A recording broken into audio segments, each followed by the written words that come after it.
bill in a 218 to 214 vote. All right, let's check in once again with CBS News White House reporter Aaron Navarro. We see him now on the White House South Lawn. What's happening behind you, Aaron, and how significant is this moment for President Trump?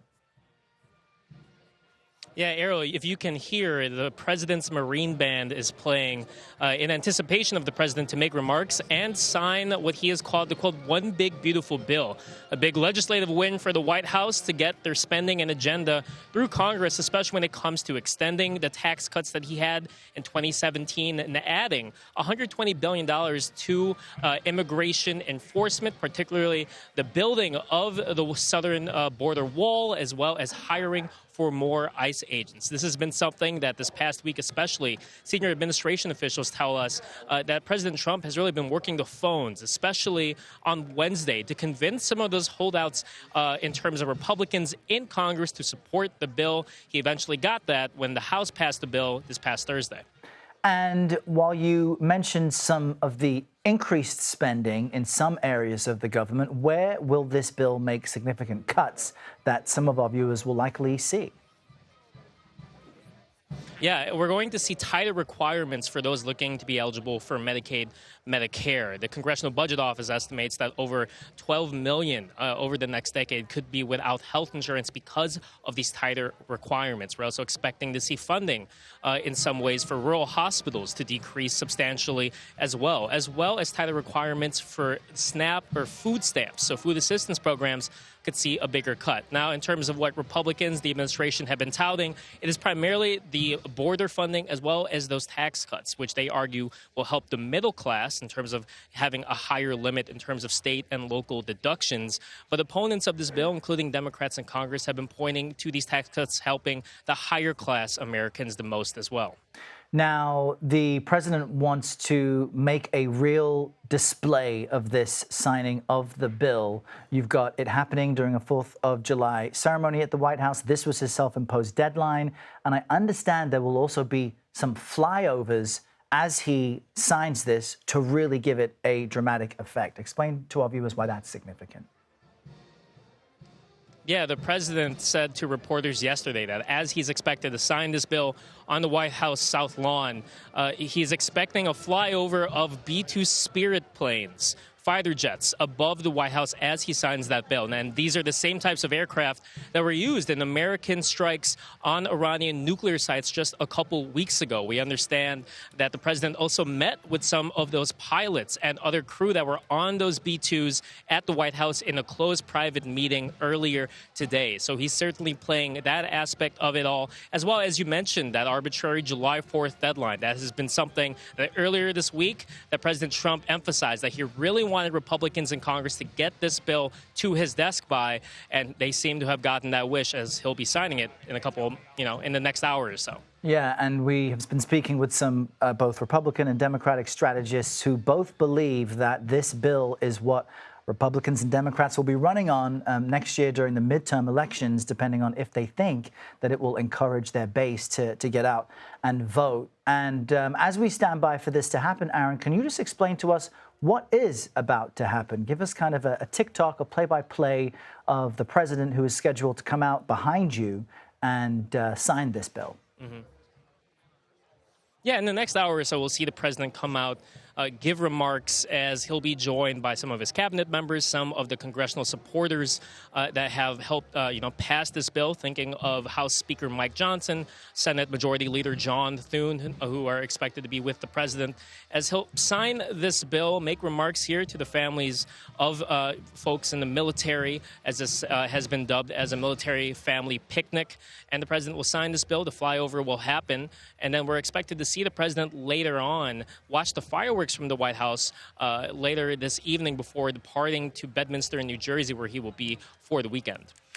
All right, Aaron Navarro is there baking in the sun. Just to be transparent, it's about 86 degrees in the nation's capital. So Aaron is really braving the heat for us by keeping his jacket on and keeping us updated. The president's scheduled to appear, I believe, momentarily. So Aaron, if you'll indulge us, I just want to throw some more questions at you, since this bill will have a massive impact on the lives of Americans for such a long time.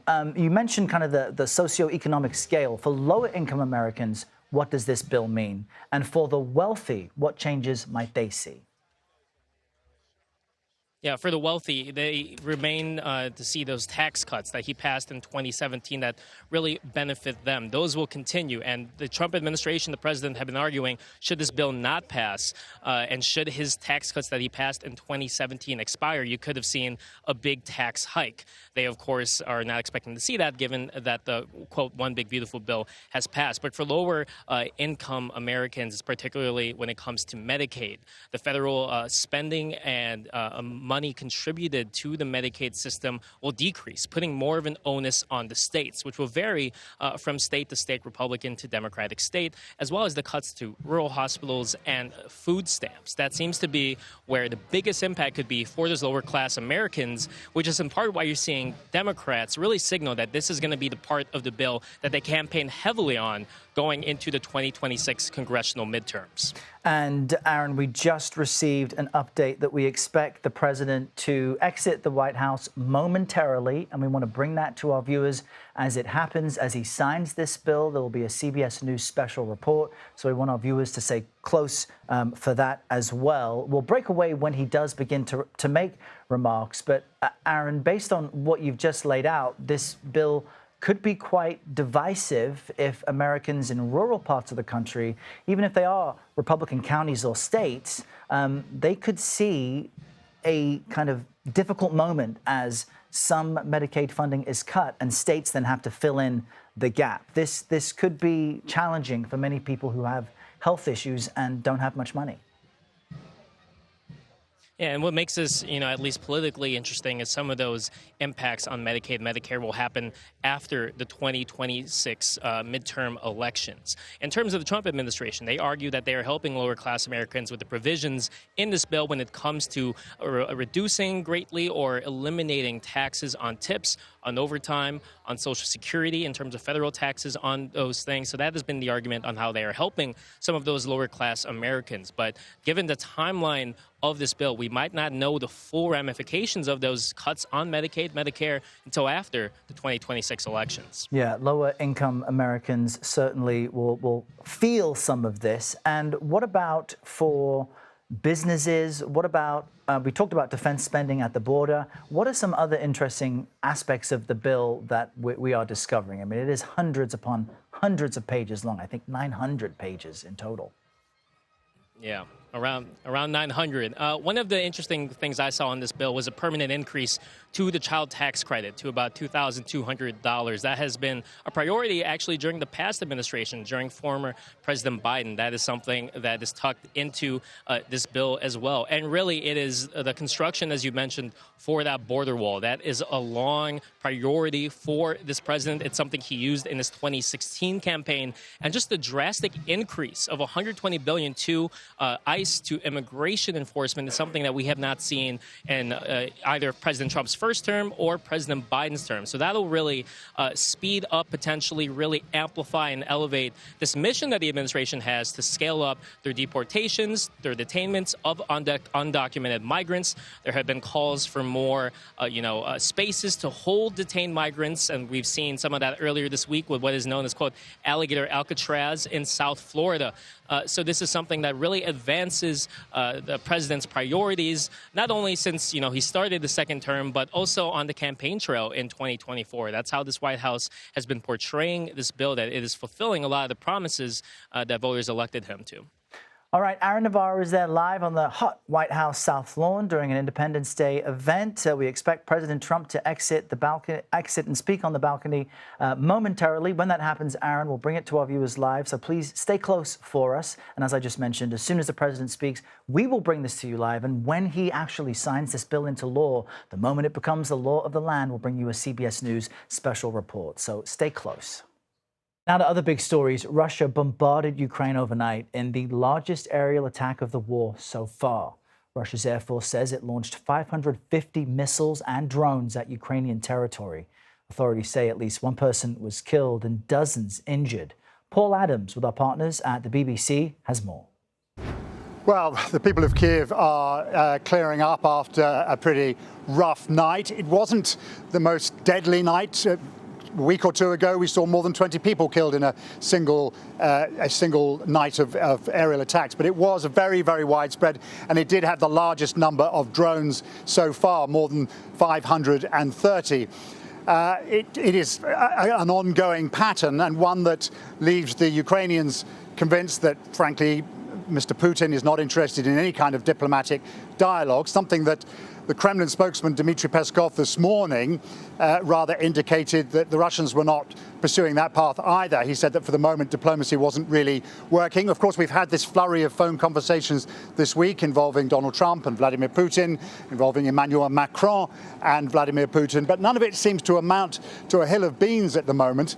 Meanwhile, you've got the British and the French announcing that next week they will be holding a meeting at which they are going to discuss how to strengthen Ukraine's defences, how to improve its military, how to prepare for some kind of foreign force to come here to Ukraine in the event of a ceasefire, something that frankly seems a very, very remote prospect at the moment. So for Ukraine's European allies, if not the United States, all the talk is of how to strengthen Ukraine in the face of ongoing Russian attacks. All right, Paul Adams, thank you for that in Kyiv. We are following breaking news for you at this moment. There's been massive flooding in Kerr County, Texas. Several people have been killed, and according to new information that we have, more than 20 children at a summer camp are currently missing. The state's lieutenant governor has just shared the latest on this deadly flooding. Let's listen. Drones, 9 rescue teams, swimmers in the water, rescuing adults and children out of trees.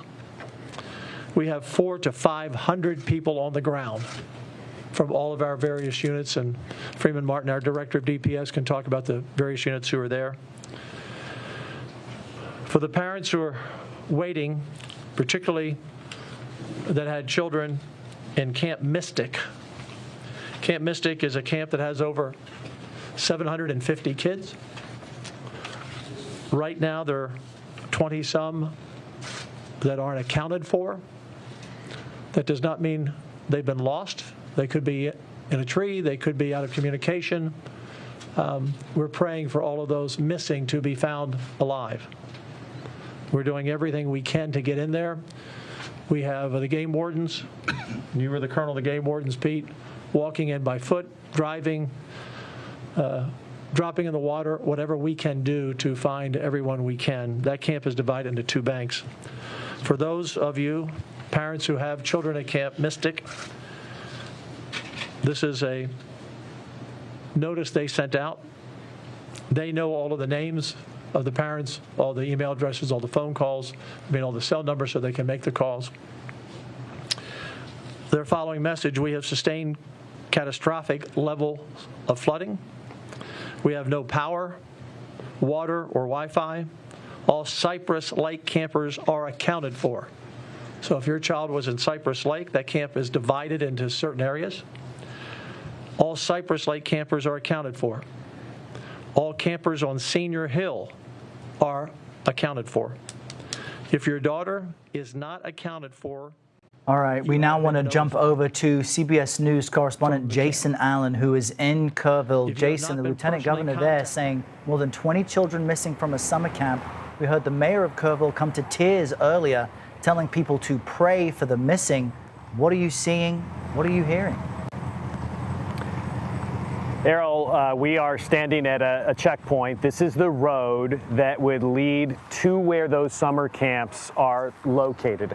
And as the lieutenant governor was saying, there are a number of them on both sides of the banks of the Guadalupe River. The river just over here, so on the left of the street as we look down the street, that's where the river sits and where it's normally down in its banks, but then came up 20 feet or more within a matter of minutes this morning. Now, what you may see even in the shot as we're here is more equipment coming in. Here comes somebody with a tractor on the back. We have seen in the last few minutes trucks coming in, state trucks with boats on them. That's a sign that they're still looking. Sometimes in these scenarios, we see them coming out, the boats on them. In this case, they are still going in. We also still have a number of helicopters that have been going out above us. They are staged just down the road from where we are. So they are still running these searches up and down the Guadalupe River.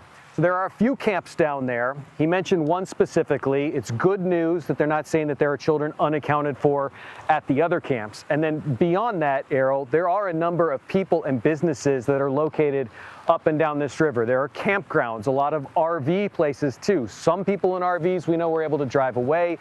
We have a crew down there further who has seen some destroyed RVs as well. So this search and rescue that is currently ongoing here in Texas goes beyond, Errol, those kids at that summer camp. Wow, really remarkable, Jason. And the mayor saying that this storm came in so quickly and the flooding came in overnight while many were sleeping. We'll certainly stay close to your reporting tonight and through the weekend for updates. Thank you very much.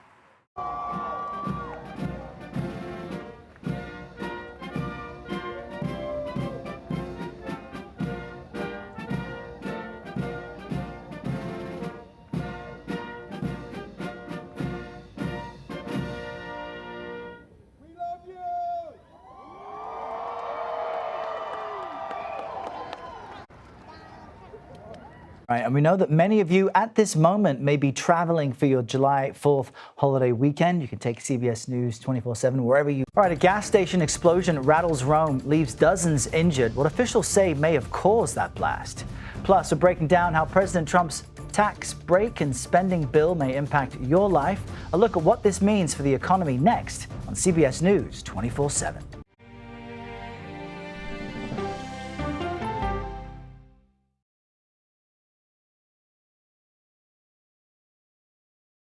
What happens when reporters take you inside the story? I've been asking for over a year and a half for access into this place, and this is the first time we're getting it. You get the all-new CBS Evening News every weeknight.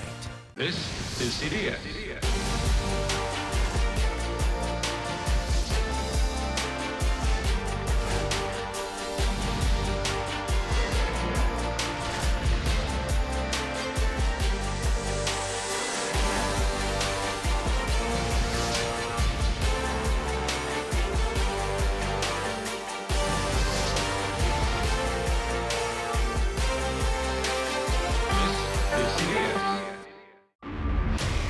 This is NCIS. You put on that uniform, you agree to protect the person next to you, no matter what. Welcome to Australia. Match made in heaven.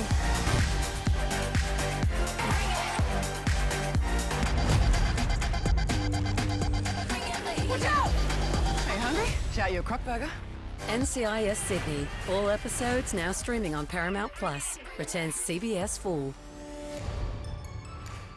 I'm Erin Moriarty of 48 Hours, and of all the cases I've covered, this is the one that troubles me most. Listen to Murder in the Orange Grove, the troubled case against Crosley Green, wherever you get your podcasts. Be in the know, even when you're on the go, with the CBS Mornings podcast. Some news you can use at the grocery store. Better mornings start better days. When you look good, feel good, you do good. That's right. Listen to CBS Mornings on the go on Apple Podcasts. What happens when the world's best journalists come together? Write a prescription for the healing of America. We're retired and this is our paradise. Now it's gone. You get the stories of America every night. You get the all-new CBS Evening News every weeknight.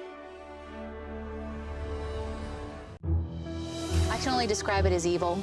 Follow and listen to Train to Kill, The Dog Trainer, The Heiress, and The Bodyguard on the free Odyssey app or wherever you get your podcasts.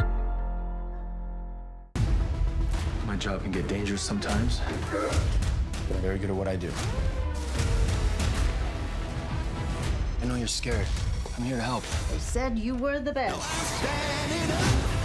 Your daughter hired me to bring you home. I made her promise I'll never stop looking. Thank you. Thank you. Thank you. You hear about the reward? Come here. Okay. Tracker. All episodes now streaming on Paramount Plus and returning CBS Fall. A gas station explosion in Rome Friday injured dozens of people, including several first responders. Just look at the aftermath there. CBS News foreign correspondent Chris Livesay brings us details from near the scene.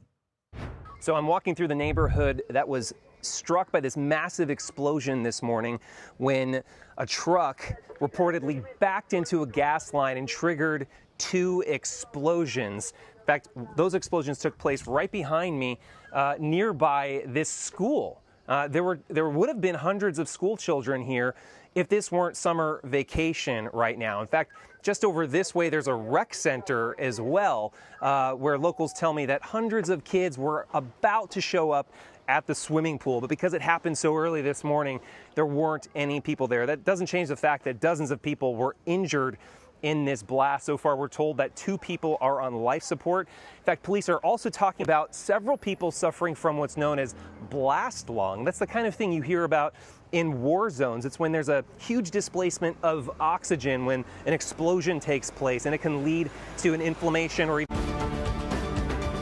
This is a CBS News special report. I'm Jerika Duncan. President Trump is about to sign what he calls the One Big Beautiful Bill Act into law. The tax and spending cut bill passed the House yesterday. The president is speaking to a crowd on the South Lawn filled with families from Congress and the military. Let's listen in. Dignity. We have something that's happened miraculously so fast. You know that our military now is the most sought-after job there's ever been, serving in our military. 1 year ago, people didn't want to join our military. They didn't want to join our police or firefighters. They didn't want to join anything having to do with our country. And now, as you probably know, the enlistment is at an all-time record. We're packed. We're full. And I just think that's so important because that was so sad 1 year ago when I heard those statistics.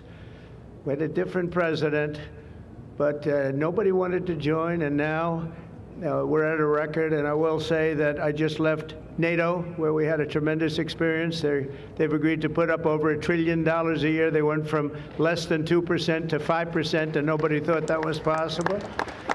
And they told me very strongly, the leaders of a big part of the world, very respected people all, they told me that, 1 year ago your country was dead, and now you have the hottest country anywhere in the world. So that's the way it is, and that's the way we like it. And it's only going to get hotter, I promise you that. After that spectacular display of American power, let me just say that God bless the United States military, and God bless the USA. God bless the USA. And to all Americans, I want to wish you a very happy Independence Day, happy 4th of July. This is going to be something special. There's spirit in this country. We haven't seen anything like it in many, many years and decades. Let me also express our gratitude to our magnificent First Lady. She worked very hard to make this all work. We have a fireworks display about 9 o'clock tonight. I hope you're all going to be around and watch it. I know our congressmen and our senators who are standing right here, so many of them, they did such a great job. They're going to be here. I guarantee you, they're not leaving.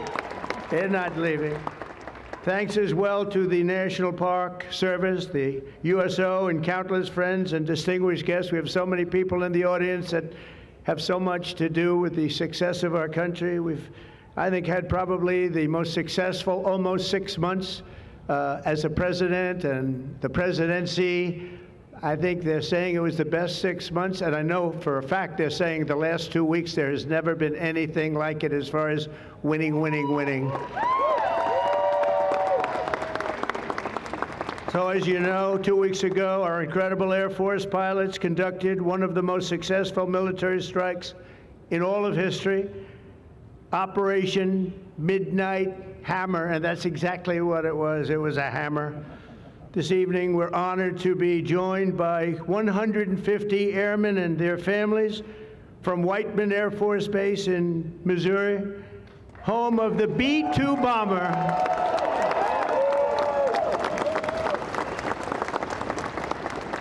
And we've kept them a little bit on guard. We kept them a little bit, let's be a little bit quiet about it. But if you want to raise your hand very quickly, raise your hand, because you people are just incredible. They don't want to be in disguise. You know, they say, we don't have to do that. They're looking at us like we're a bunch of babies. We don't have to be in disguise. We saw all those hands go up. Thank you very much. We owe you everything. Great job. Incredible. Just flawless. One of the most flawless military campaigns in the history of our country. If you remember years ago, they had helicopters crashing into each other. It was a disaster. The hostages in Iran.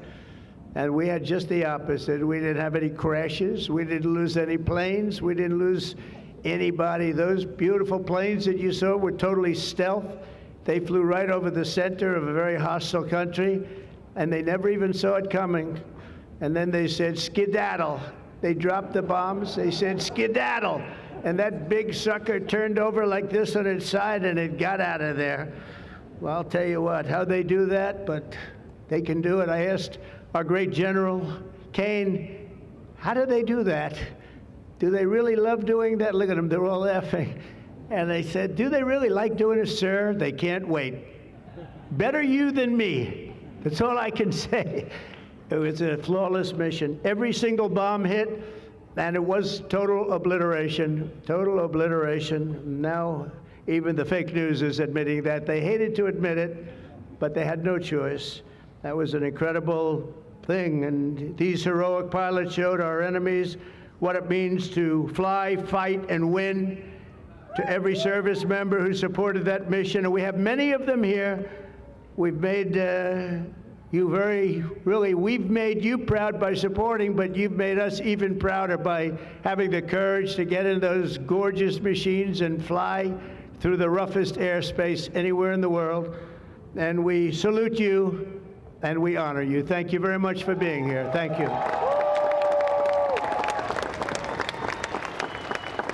And we're also honored and delighted to be joined by hundreds of service members and military families. Those families are the best we have, from all across the U.S. Armed Forces, Army, Navy, Air Force, Space Force. I love the Space Force. You know why?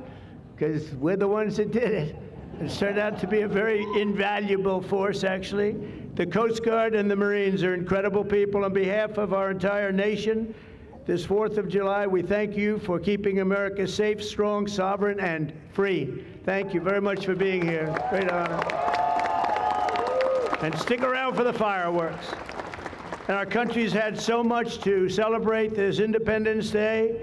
As we enter our 249th year, America is winning, winning, winning like never before. We're not, I'll tell you, we're in a category now that's where we've wanted to be for a long time. We suffered with 4 horrible years of embarrassment. Afghanistan may be the most embarrassing moment in the history of our country. We're never going to let a thing like that happen again. Trillions of dollars are pouring into the United States for investment purposes. Almost $15 trillion. There's never been anything like it. There's never been anything even close. The stock market's at an all-time high. Jobs are at an all-time high. Everything's at an all-time high, and we're going to keep it that way. We have the greatest country in the world, and we're back. We're back like nobody thought possible this quickly. I thought it would take maybe a year, maybe 2 years, maybe even 3. And we did it in less than 6 months. We are back and strong. We've restored American strength and deterrence on the world stage. We're respected again. The world is respecting us again. When we did NATO, those leaders came up to me and they said, you know what, we're going to go to a new level of spending because you're requesting it, sir. They didn't talk to you last president like that, I can tell you. They didn't spend any money. They didn't spend anything. In a few moments, we're going to make official the greatest victory yet when I signed the one big, beautiful bill. And before I start, I want to tell you that I've never seen people so happy in our country because of that, because so many different groups of people are being taken care of, the military and civilians of all types, jobs of all types. We're adding things like the biggest tax cut in the history of our country, child tax credits. So many things are being added that we wouldn't even have time to discuss them. When we were doing it, John Thune and Mike Johnson right there. I see Mike. What a job they've done. What a job they've done. But you know, it was supposed to be in 3, 4, 5, 6, or 7 different bills. And I was on one of the fake news shows, and I said, let's do it in one beautiful, big, we want one big, beautiful bill. I said that to this newscaster, and I think a lot of the congressmen and senators were watching, and they said, let's name the bill that, the one big, beautiful bill.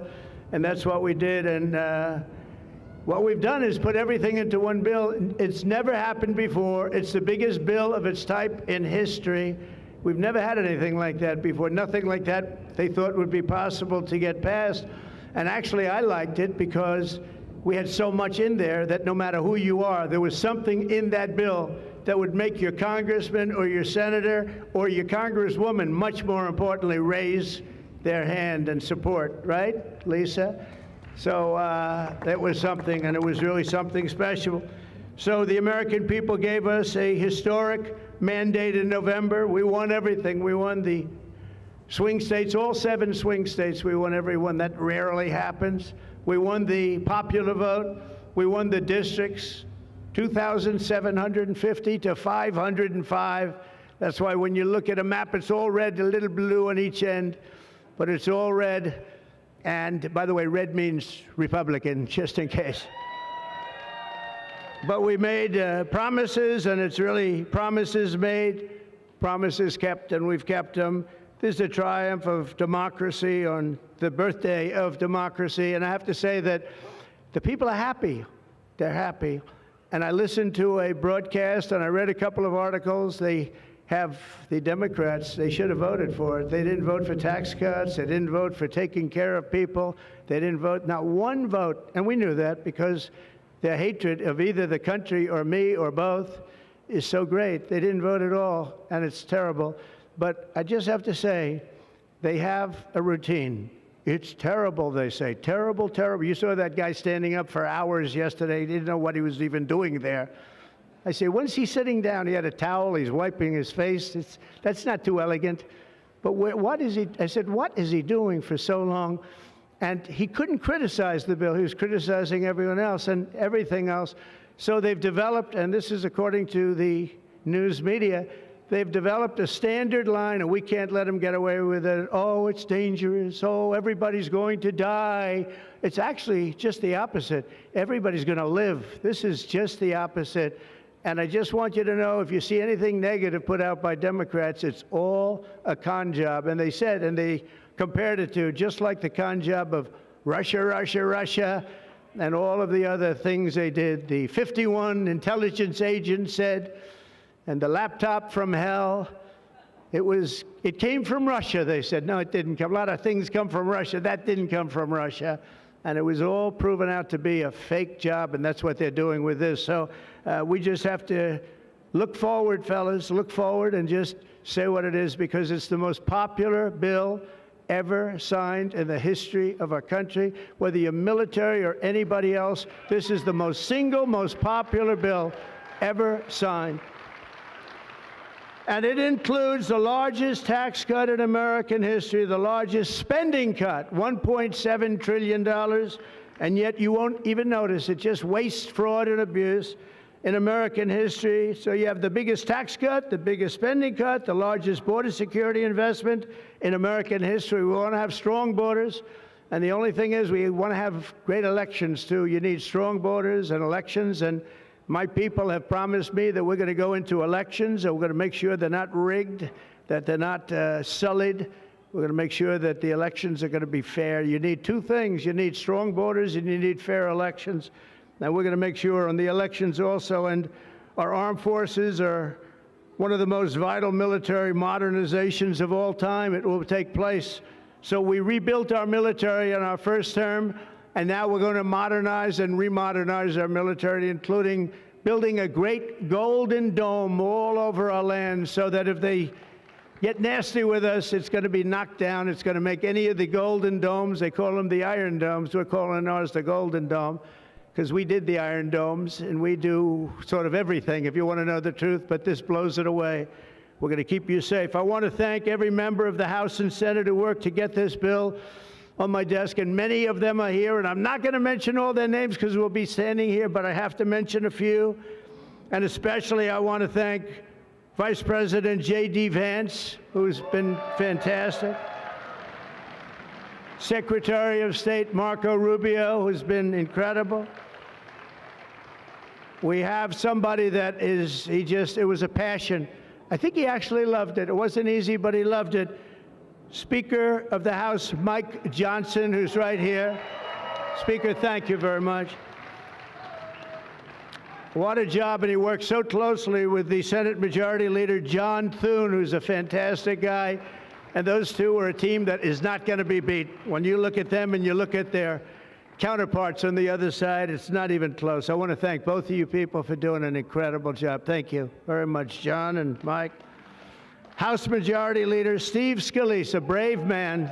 Steve, you know, he suffered a tragedy a number of years ago. I was at his hospital bedside that night with Melania, with our First Lady, and he had no chance. The doctor said he has very little chance, and you look better today than you did then. He didn't look particularly good that night, I will say. But I learned one thing. His beautiful wife loved him. She was a disaster, right? I told him, I said, Steve, I can only tell you one thing. I was with your family and I was with your wife, and your wife was devastated. She loves you. I've seen a lot of wives that, you know, they don't seem to be so concerned in those situations. That's the kind of wife you don't want. But you have a great, beautiful wife who was really there, and you really have done. You're a very brave guy, and Mike and John and everybody that's standing with you knows it. Thank you very much. I really appreciate it. House Majority Whip, this is a guy who's great. When I have a problem, I call him up, and he gets it done. He's a tough cookie. I don't know why he's not the governor of Minnesota. He comes from Minnesota. He's like, look, he goes, no, I don't want to run for governor. You know, come to think of it, I think that's a good idea. You would win so easily. The guy is terrible. You would win. You just have to take a look at that handsome face of yours, and you'd win. Tom Emmer, everybody. He did a great job. I think you should consider that, although we don't want to lose him, do we? We don't want to. Let's say we are. I think say we are. What a job you did. And Senate Majority Whip John Barrasso, who's incredible. Senate Finance Chairman Mike Crapo. Thank you, Mike. What a job. What a job. He knows that tax stuff. Him and Jason, they really know their stuff. Senate Budget Committee Chairman Lindsey Graham. So you were listening to President Donald Trump thank those who helped him get the big, beautiful bill across the finish line. He is getting ready to sign the bill at any moment. Want to go to Scott McFarland at the White House. Yesterday, President Trump said, quote, I think I have more power now after the bill's passage. Scott, just talk to us about how significant this victory is for his administration. I mean, you heard him just a moment ago talk about trillions of investment, jobs at an all-time high. As far as the bill is concerned, saying more money for the military, there's money for civilians of all types, child tax credits, biggest bill of any type in history. What is that all about? These are extended remarks, Jerika, because the president is trying to emphasize that this is a victory. He is trying to declare a victory for the country and for his party. And he really overcame some hurdles to get this thing passed. There were dissenting voices inside the Republican Party, some who thought this spirals the deficit further. Huge debt concerns. Others said this risks cutting Medicaid to people who need it. In fact, the critics of this bill say this could cost Medicaid and nutritional assistance to millions of Americans. So it's been controversial, but he got it through on a party line vote against some odds. A few things he mentioned during these remarks. He called it the most popular bill ever signed. That's kind of the issue here. It is not polled well. There's no sense the country has galvanized behind this bill or knows much about it. He's going to take this signing ceremony and try to amplify the bill, trying to make it popular. But tell you this, Jerika, no matter what, this signing ceremony you're about to see, it's going to get clipped and used by both parties. Republicans think this is a win. Democrats think this is a political pariah they can mechanize in the 2026 midterms. Scott, I want to go now.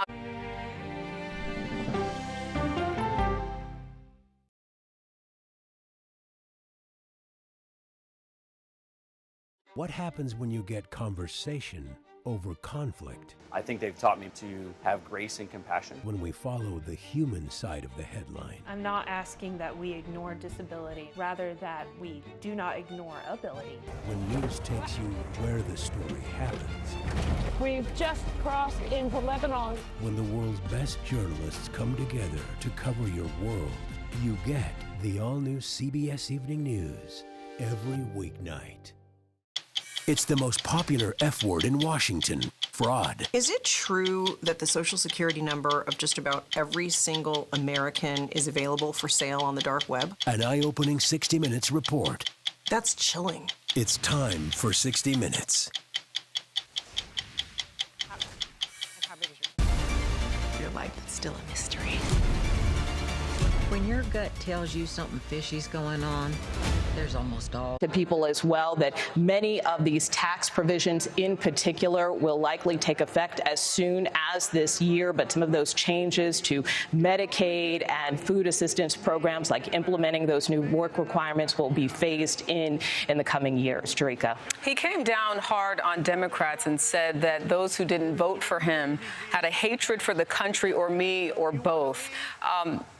There seems to be issues with any type of criticism, and as you mentioned, that $3.4 trillion that it could add to the deficit.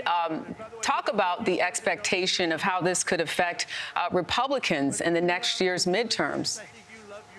Well, I think this bill and this legislation will be a point of litigation, not only for Republicans, but also for Democrats, because clearly they see the impact of this bill differently. You know, you heard the president there kind of take aim at Democrats, suggesting that they are, not being upfront with respect to this package, suggesting people are going to die. And you heard him say, well, I think people are going to live. So I think you're going to continue to hear those competing talking points as we approach next year's midterms. But worth pointing out that we saw, for instance, North Carolina Senator Tom Tillis, who was up for re-election next year, announced earlier this week that he would not run again. And while he told me that it wasn't specifically because of this bill, he did express some very deep reservations about this package, particularly those changes to Medicaid, as did Susan Collins, another Senate Republican who opposed this package. She, too, faces a decision about whether she's going to run again next year. And, of course, you had Kentucky Senator Rand Paul, who also opposed this package. Of course, in the House, we saw Tom Massey, also a fellow Kentuckian, as well as Congressman Brian Fitzpatrick of Pennsylvania. So the president did face some defections with respect to this bill, even though it was passed along party lines. But certainly it will be in play come next year for the midterms. Yeah, and it happens so quickly. Nicole, stand by. I'm going to turn now to Scott McFarland. Another deadline looming that we want to talk about is the next round of tariffs that hit next week. Yeah, the president met this deadline. He wanted to sign the bill into law by July 4th, and here he is on Independence Day doing so. But he's got a deadline of Wednesday, July 9th at midnight Eastern time for tariffs to be re-implemented or raised again. Dozens of countries across the globe that has the prospect of doing what it did back in April when he initially introduced those tariffs, jamming up the stock market, rattling small businesses, potentially triggering inflation. There's an uncertainty between now and Wednesday, and there's been little indication of definitive progress with most of the nations across the globe, and it's uncertain what the president does before that deadline. But as he moves over to sign the bill, let me just note a few things you heard in those remarks, Jerika. A few things we should fact check. He said military recruitment had plummeted during the Biden administration. In fact, last year, 2024, military recruitment was up 12%. He made another baseless claim about rigged elections, again, intimating the 2020 election was rigged. And one thing Democrats have noted, Jerika, he has in the past 48 hours infused more of his remarks with the word hate when responding to Democrats or referencing Democrats. We saw it last night in Iowa, and we saw it again on the South Lawn of the White House on the nation's birthday. And as he's walking down with his wife, hand in hand, Melania Trump, to sign that bill, I think we have time to speak to Nicole for another quick question, just about reminding us how we got to this point. There was a lot of contentious debate over getting it over the finish line, Nicole. And it looks yeah, that's right. In fact, we saw, lawmakers here at the Capitol around the clock, both in the Senate and in the House, working on this package well throughout the night, 24 hours plus before they were able to vote on these packages, in large part because there were some last-minute deal-making to try to win over senators. We saw, for instance, in the Senate, Vice President J.D. Vance ultimately had to break the tie on this bill because of those 3 Republicans who opposed it. And of course, in the House, we also saw a lot of delays, even just to get the bill to the point where it could be debated on the House floor. We saw votes held open for hours as behind the scenes you had officials from the White House negotiating with Republicans to try to get them to yes in that final vote. And of course, the president himself was quite engaged on this. He came up to Capitol Hill a number of times to rally lawmakers, to push them forward, to get this bill to his desk by July 4th. And of course, now we see that he got his wish. Yeah, and it looks like he is signing this bill into law right now. He just picked up the pen. Looks like he's looking for where exactly before they take the picture, and he's signing the bill. The one big, beautiful bill. You see thumbs up, surrounded by people within his cabinet. You see Mike Johnson, the House Speaker. You see Steve Scalise, I believe, off to his left. Scott, if you could tell us what Democrats are saying regarding this photo op.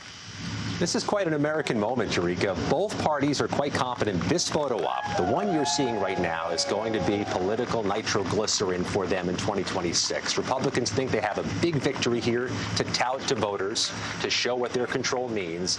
Democrats think this thing is a political loser. It's going to impact millions of families, could cut health care, nutritional assistance for people, just the kind of thing they can use in the midterms to win back the U.S. House and contain this president. All right, well, on this beautiful sunny day on the south lawn of the White House, everyone seems to be all smiles as the one big beautiful bill was just signed into law. Our coverage will continue on CBS News 24/7, your local news, and tonight on the CBS Evening News. This has been a CBS News special report. I'm Jerika Duncan.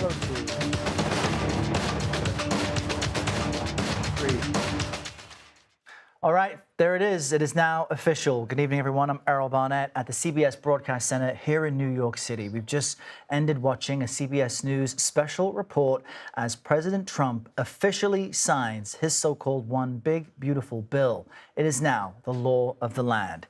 President Trump signed his domestic policy legislation during an Independence Day ceremony at the White House, and the president touted the enormity of this measure before signing it into law. I've never seen people so happy in our country because of that, because so many different groups of people are being taken care of, the military and civilians of all types, jobs of all types. So many things are being added that we wouldn't even have time to discuss them. CBS News White House reporter Aaron Navarro joins us now from the White House. He's been there all day, baking in the sun. Looks like you have some shade now, Aaron. The president made extended... A little shade now, yeah. A bit of shade. The president made extended remarks, taking up most of this hour before signing the bill. A massive political accomplishment for him. Help us understand what his message was before signing the bill. Yeah, Errol, good to be with you on this 4th of July. I think one of the most notable descriptions from the president came as he started talking about what he has called the, quote, one big beautiful bill. He said it is, quote, the greatest victory yet of his second term. And that's in part because it is kind of the vessel for a lot of the priorities that he shared on the campaign trail when it comes to extending and making permanent his 2017 tax cuts, when it comes to reducing or eliminating taxes on tips or overtime, though that will be temporary, when it comes to increasing funding for the military in terms of at the southern border, when it comes to construction wall building. A lot of the big agenda items are fulfilled through this bill that he just signed around 5:47 a couple minutes ago. And throughout his remarks, he started to make the sales pitch for it to congressional Republicans who are here on the White House South Lawn, acknowledging that that is the next step politically when it comes to this bill now that it is signed. How do members sell it back in their districts when they're in their districts for recess throughout the rest of the summer, going into the fall, and especially going into the 2026 congressional midterms? Yeah, that also jumped out to me, Aaron. The president at one point saying that, to listeners, that everyone will lie about this bill. He had disagreed with what he said was fear-mongering from critics who said people will die from the bill. He says that's a lie. People will lie about this bill. Everyone's going to live. If you hear anything from Democrats on this bill, it is a lie. Why do you think the president strategically made that point before signing the bill? Yeah, he said, quote, if you see anything negative, it's all a con job. And that's kind of getting into the defense of this bill. Ever since it passed the House, you've heard kind of the same line from congressional Democrats that it'll hurt Medicaid access for people, that it'll hurt food assistance programs such as SNAP, and that it'll really only benefit the wealthy, the higher class Americans in terms of income. This is the president, and we saw a little bit of this during his speech in Iowa last night, getting ahead of that, trying to make the argument to Republicans saying, this is the, quote, most popular bill ever signed, trying to convince them, if they weren't already, that this is aligned with the president's campaign promises and that they can win politically on this. It'll be, a test of who is right in those November 2026 elections. But, throughout his remarks, the president thanked the congressional Republicans, naming a lot of the congressional Republican leaders who helped get this bill passed, whip the votes, though we've been told that President Trump really put a lot of political capital himself into it, making sure to call members, especially on Wednesday, the day right before this bill passed the House. So, Aaron, let's drill into the healthcare portion of this. There's so many pieces to this bill. It's 900 pages. There are so many aspects. But when it comes to people who rely on Medicaid, for example, what changes will they see to the program? I know it's dependent on where exactly they are in the country, but what does this bill do to Medicaid? Yeah, in part, it really depends where you are in the country, because what this bill indicates is that the federal government will spend less in terms of, buying into and the cost sharing of Medicaid, Medicare programs, putting the onus on states, which could really, vary if you're in a Republican state, a Democratic state, if you're in a state that has already expanded access to Medicaid versus those that have not. There's also the change on Medicaid when it comes to work requirements. Those have been made tighter. As the White House has argued, it's to combat, quote, waste, fraud, and abuse. This could really impact some of those, that get Medicaid that are unable to have a job or are unable to, fill the hours requirement that are in this bill. It makes things a little bit harder for some of them. But one thing that's important to note, a lot of those Medicaid changes will happen after the 2026 midterms due to the timing of this bill. Really interesting detail there, Aaron, that those changes won't hit until after the midterms. Aaron Navarro on the White House South Lawn for us, just moments after President Trump signs his cornerstone legislation into law. Thank you for that, Aaron. CBS News Justice correspondent Scott MacFarlane joins us now from the White House. I believe you're on the North Lawn there. Much quieter place, at least when it comes to music. You probably have news correspondents next to you making a bit of noise. Scott, help us understand some of the fact checks. You had your typical Trumpian hyperbolic language. It's the best piece of legislation ever passed. But when it comes to military recruitment, for example, I heard you do this fact check during our special report. What did the president say that went outside the bounds of what's factual? Yeah, Errol, there was the tenor and the content at some point of a campaign rally in those remarks from the president on the South Lawn. Even though it's the July 4th holiday, military is present, and he was doing a governmental action of signing a bill into law, you heard some campaign rhetoric, some of it just baseless. He again referenced rigged elections, again alluding to his defeat in 2020 in an election that was not rigged. He also said that military recruitment imploded during the Biden administration and has been restored this year in the Trump administration. Our CBS News reporting found military recruitment was up significantly in 2024, in the last year of the Biden presidency. You also heard him say in so many words, this is the most popular bill ever signed. There is no public polling indicating this is a popular bill. Largely the polling that's out there shows there is some consternation and cynicism from the public about this bill, and many people have no idea what's in this thing. So to call it popular right now is premature, but that's part of what they're doing here today. This signing ceremony, this triumphant image and triumphant moment, could galvanize support for the legislation as it's implemented over the coming years. But both parties think this is a winner right now. Both parties think this photo op, this signing ceremony, will be a winner in next year's critical midterm elections. Democrats think this is an albatross and that they're going to get a repeat of 2018, where Democrats made enormous inroads and seized control of the U.S. House in the first midterm of the president's first term. And that is Scott MacFarlane reporting from the North Lawn of the White House for us. Scott, thank you very much. President Trump's cornerstone legislation has now been signed into law. What does this mean for you and the country? We'll have more on that after this short break. This is CBS News 24/7.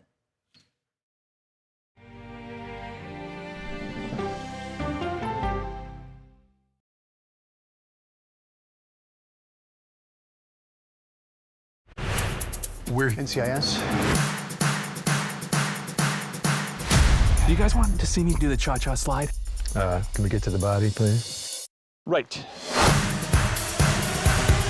Oh, what's got you so punchy lately? Not punchy, passionate. This is a great team for what? We're NCIS. NCIS, all episodes now streaming on Paramount Plus and returning CBS Fall. No matter how you start your day, one thing is clear. Actually, two things. Pretty sure it's three. Guys, whether it's news, money, health, or wellness, sports, movies, or even inspiration. Clearly, CBS Mornings is the place to be. That's like 7 things. Okay, clearly, I'm bad at math, always been. Clearly, CBS Mornings, weekdays at 7 on CBS. We can start whenever you're ready. Ready? Yeah. No, stop! Wrong pedal, wrong other pedal. Oh, he's in a wheelchair. What do you want? Come on, stop the car. That's a kid. Kid. To me.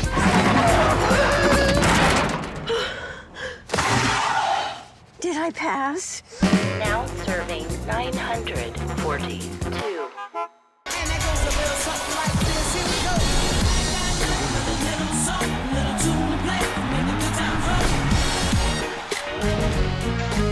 Go to the ends of the earth. We'll hit the heights. A great adventure together. And reach for the stars. Star power. I like it. So cool. But wait, there's more. Experience thought-provoking. Something that's undeniable. With mindfulness. Innovative. Magical. It's like being a child. And truly original reporting. God, you do your research. I tell a good story. Because there's always something new under the sun on CBS Sunday morning.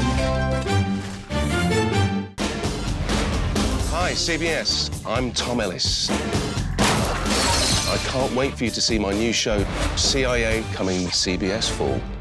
What happens when the world's best journalists come together? Write a prescription for the healing of America. You get the stories of America every weeknight. You get the all-new CBS Evening News. When everything's on the line, real heroes rise to the occasion. Or die trying. We're firefighters. We're gonna find a way to get you out of here. We take the hits together. We're on the same team. I'm right here with you, no matter what. I would never leave you hanging in the deep end. This place is a way of giving you new family. Fire Country. All episodes now streaming on Paramount Plus and returning CBS Fall. I can see clearly now. Ooh, gonna be alright. Sunshiny day. That's right. Money Watch is your no-nonsense guide to taking control of your finances. Hi, I'm Jill Schlesinger. Listen to Money Watch wherever you get your podcasts. Good evening, everyone. I'm Errol Barnett at the CBS Broadcast Center here in New York City. After weeks of Democratic resistance and Republican infighting, President Trump's sweeping legislation he calls a big, beautiful bill is now the law of the land. President Trump signed his domestic policy legislation during this Independence Day ceremony at the White House a short time ago. President Trump touted the enormity of this measure before signing it. CBS News White House reporter Aaron Navarro watched this happen from the White House South Lawn. He's continuing to report on this from the White House today. Aaron, what was President Trump's message to the crowd there and to folks at home before this law goes into effect? Yeah, he began his remarks here to the crowd by noting the B-2 Spirit bombers that did a flyover just above the White House as the Star-Spangled Banner was playing. And those aircrafts are notable in particular because they're the same ones, or same model at least, that were used in American strikes on Iranian nuclear sites just 2 weeks ago. And President Trump spent some time talking about that, saying it was, quote, total obliteration of those sites, as he has said before. Noted how some of the members of those flights of the air base in Missouri were here in the crowd, asked them to raise their hands if they wanted to. We saw a handful do that, while he joked that many of them want to keep their identities hidden. But primarily towards the end, the second half of his remarks, he talked about what he has called the, quote, one big beautiful bill. He referred to it as, quote, the greatest victory yet of his second term, a sign that he has put a lot of political capital into getting this bill passed, and another acknowledgement that this bill has a lot of the priorities that he mentioned on the campaign trail when it comes to increasing spending at the southern border, when it comes to making his 2017 tax cuts permanent, as well as his pitch to voters, especially in the battleground state like Nevada, that he will eliminate taxes on tips. This bill does that in part, though at least temporarily, but this was really a pitch not just to the crowd of military family members here and members of the military at the White House, but as well to congressional Republicans who will now have to sell this bill when they go back to their districts later this summer and into the fall.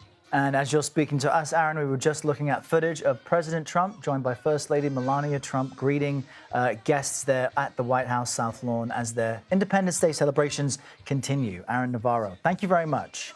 We want to jump over now to congressional correspondent Nicole Killian on Capitol Hill, watching all of this. And Nicole, I want to pick up on something Aaron left on there, which was that messaging is next. Democrats will pounce on this, and President Trump tried to kind of get ahead of this and say they're going to lie and say this will kill a lot of people. Republicans will have to sell this back in their districts. So what is in the bill itself that each side will try to characterize? Well, I think, Republicans will clearly use the centerpiece of this package, which is the extension of President Trump's 2017 tax cuts, as their main selling point, that this is putting money back into people's pockets, and this is really going to fuel growth in the economy. In fact, that was a point that Treasury Secretary Scott Bessent made to me when he was here on Capitol Hill trying to rally Senate Republicans to support this package. He said, I think you'll see a lot of economic growth in the third and fourth quarters of this year if we're able to get this bill done, in part because it makes many of the business tax credits in this package permanent, which he argues and Republicans have argued will provide more stability and certainty for businesses. Obviously, there are a lot of tax credits for families. We saw an increase, for instance, in the child tax credit, upwards of $2,200. It includes these new Trump savings accounts, if you will, where families who have newborns will get $1,000, and that is something that they can put towards investing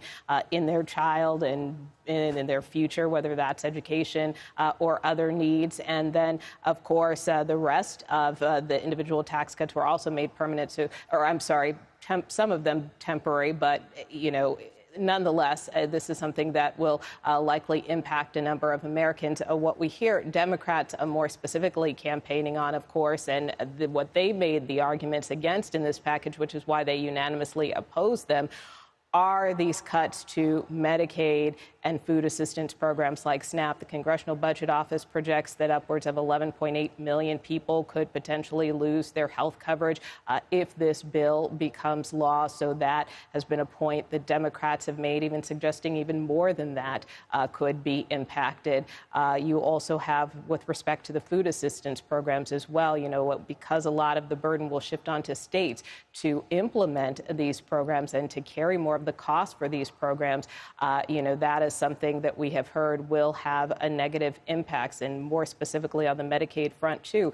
We have heard Democrats make the argument that rural hospitals could close, in addition to people potentially losing their health coverage. So those are the arguments that Democrats not only made in the debate on this bill, but that they say they will now take on the road, as well as they campaign against this package, while Republicans campaign in support of it. So those competing arguments are going to continue in the weeks and months ahead. And Nicole, I think what's really challenging for people watching this is they won't really know who to believe until the bill really makes its way through the system. And that will take time. It's not going to impact anyone's 4th of July weekend. Can you help us understand some of the timing when it comes to Medicaid cuts and SNAP cuts? Because I understand that some of it won't actually happen until after the midterm elections of next year, on which both sides will be campaigning because of this bill. Yeah, and that's really an important point to make, because the president's tax cuts expire at the end of this year. That is part of why Republicans and the president were making such a big push to get this done as soon as possible, even though this July 4th deadline was pretty arbitrary. But obviously they needed some legislation to continue the tax credit. So that part of the package will take effect as soon as this year. But as you point out, some of these changes to Medicaid and food assistance will likely be phased in over time. So, for instance, these new work requirements that Republicans have been talking about, in making sure that able-bodied individuals qualify for Medicaid only if they work 80 hours per month, 20 hours per week, volunteer or study in some capacity, those don't take effect until the end of 2026, which would be after the midterms. And worth pointing out that actually in the original form of the bill, when it first cleared the House, or right before it cleared the House, there was a push to have those requirements phased in even later, but it was conservative Republicans who wanted that moved up. And so now, even though it takes effect right after the midterms, nonetheless, people may not feel that impact right away. Yeah, folks should certainly remember that as maybe some families debate this over the weekend. Nicole Killian, thanks so much. We appreciate your red, white and blue attire. Before I let you go, what would you put on the grill this weekend? I'm asking everybody. Oh. Well, I'm a watermelon person myself, so I like to stay cool. I make like strawberry pies on the 4th of July, so that would be my thing, something cool, because it's very hot here in Washington right now. I love it. Appreciate you, Nicole. Stay cool this weekend. Thanks for your time. You bet. We are following breaking news for you at this moment. There's been massive flooding in Kerr County, Texas. Several people have been killed, and according to new information that we have, more than 20 children at a summer camp are currently missing. The state's lieutenant governor has just shared the latest on this deadly flooding. Let's listen. Drones, 9 rescue teams, swimmers in the water, rescuing adults and children out of trees.